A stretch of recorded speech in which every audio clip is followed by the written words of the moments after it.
Assalamualaikum warahmatullahi wabarakatuh.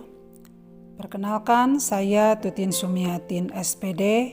Saya mengajar bahasa Inggris di SMA Negeri 15 Garut.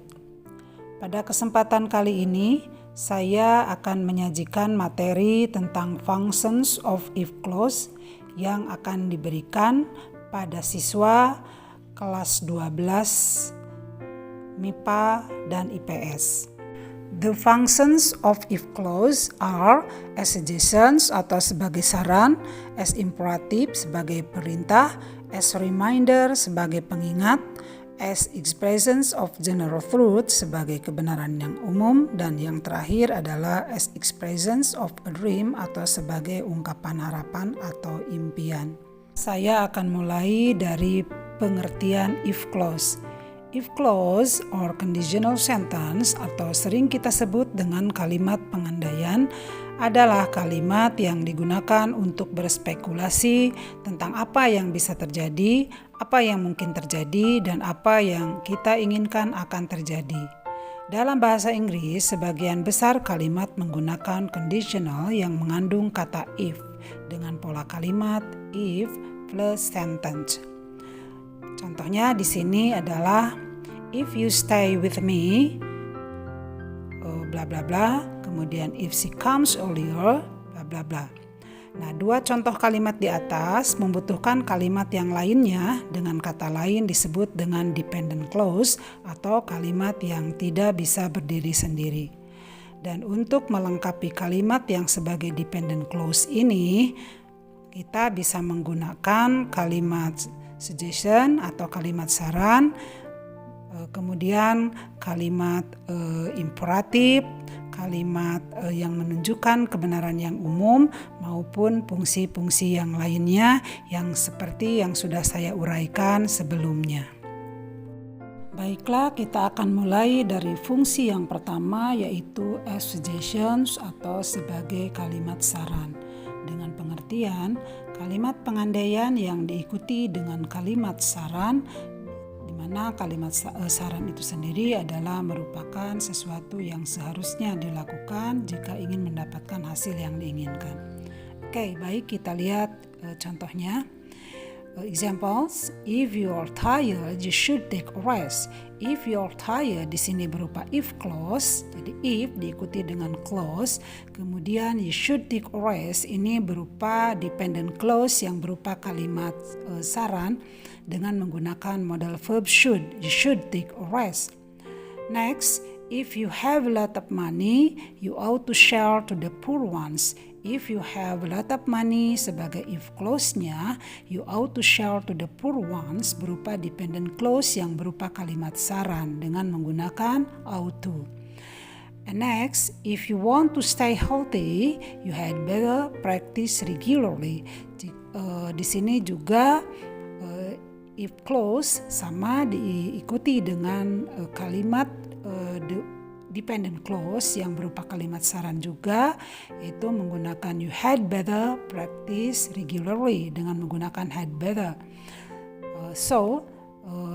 Pola kalimat yang bisa kita gunakan di sini adalah bisa berupa if clause yang diikuti dengan kalimat saran, di mana untuk membentuk kalimat saran itu sendiri kita bisa menggunakan pola kalimat subjek yang bisa diikuti dengan menggunakan should, bisa menggunakan ought to, juga bisa menggunakan had better, kemudian kita ikuti dengan kata kerja ke-1.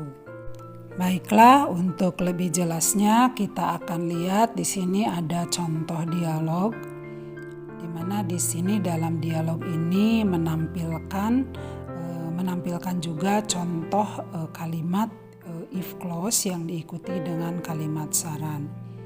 Di sini saya akan bacakan contohnya yang berupa contohnya saja.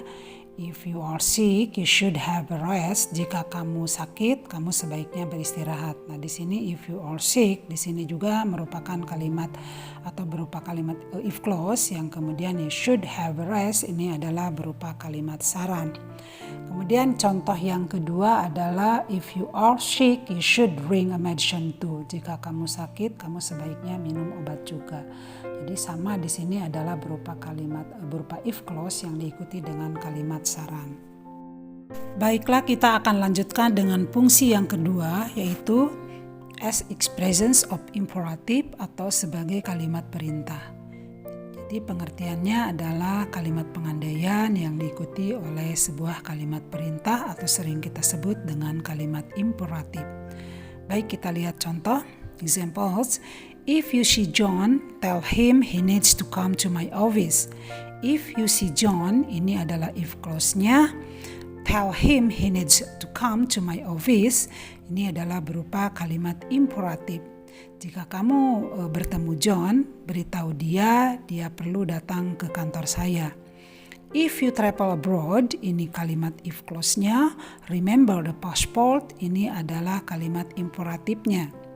If you go to Australia, send me a postcard.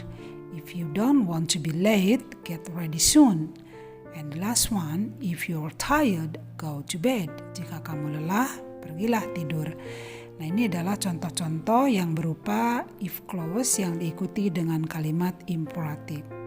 Sehingga pola kalimatnya bisa kita lihat adalah if clause di sini bisa diikuti dengan kalimat imperatif, di mana untuk membentuk kalimat imperatif itu kita bisa memulai kalimat tersebut dengan menggunakan kata kerja pertama.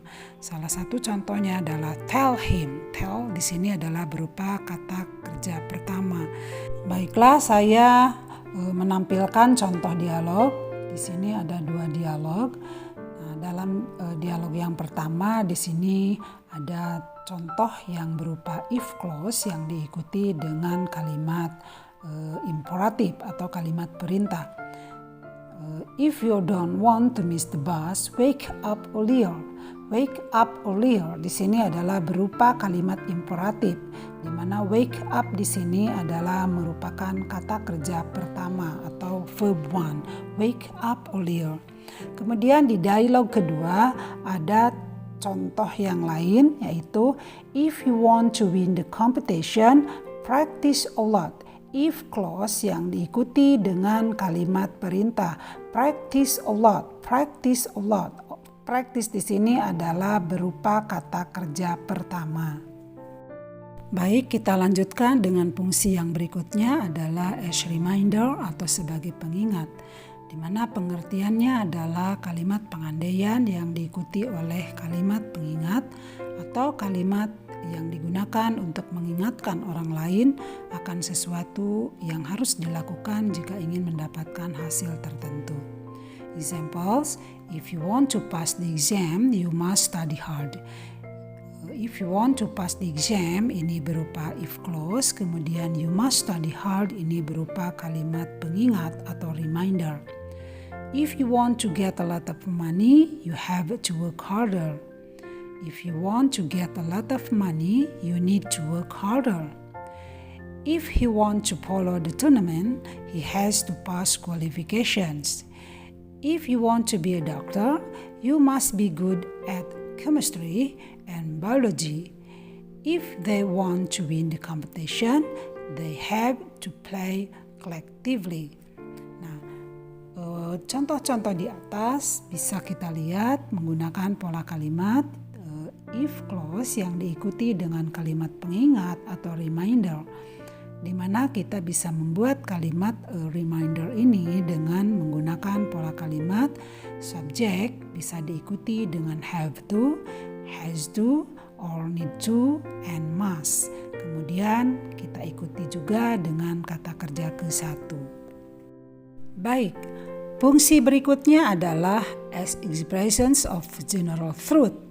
Pengertiannya adalah kalimat pengandaian yang diikuti oleh kalimat yang berupa kalimat kebenaran umum atau kalimat yang menyatakan fakta atau kebenaran yang diterima secara umum atau kebenaran yang tidak bisa dipungkiri. Examples, if we heat the water, it boils. Jika kita memanaskan air, air itu mendidih. Nah, if we heat the water, ini berupa if clause, it boils, ini adalah berupa kebenaran yang umum. If you're 17 years old, you're able to get the citizen card. If you eat a lot, you gain weight. If she is hungry, she will eat. If you put the laundry under the sun, it will dry sooner. And the last one is, if you cook water to 100 degrees Celsius, it will boils. Nah, kalimat-kalimat di atas menunjukkan kalimat if clause yang diikuti dengan kalimat yang menunjukkan kebenaran yang umum. Nah, pola kalimat yang bisa kita gunakan adalah setelah kita menggunakan if clause atau kita membentuk kalimat if clause, maka kalimat berikutnya kita bisa ikuti dengan kalimat yang menunjukkan kebenaran umum.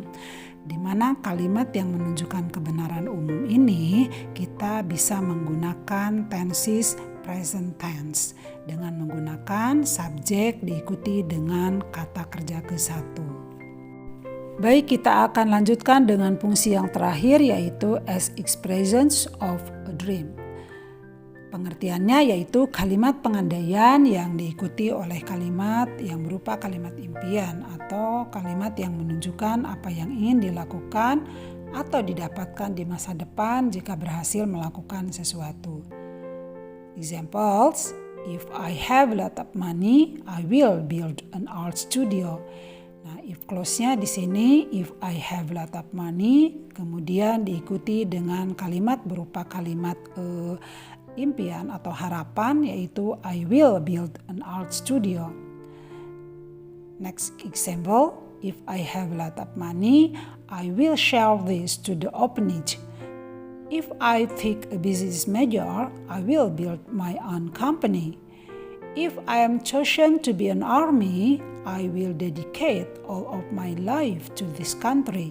Nah, dari contoh di atas kita bisa melihat bahwa kalimat di atas menggunakan pola kalimat if clause yang diikuti dengan kalimat impian, di mana untuk membentuk kalimat impian atau harapan ini kita bisa menggunakan pola kalimat simple future tense, yaitu kita bisa menggunakan subjek, kemudian kita ikuti dengan model verb will dan diikuti dengan kata kerja ke-1. Demikian apa yang bisa saya sampaikan pada kesempatan kali ini. Terima kasih atas segala perhatiannya. Wassalamualaikum warahmatullahi wabarakatuh.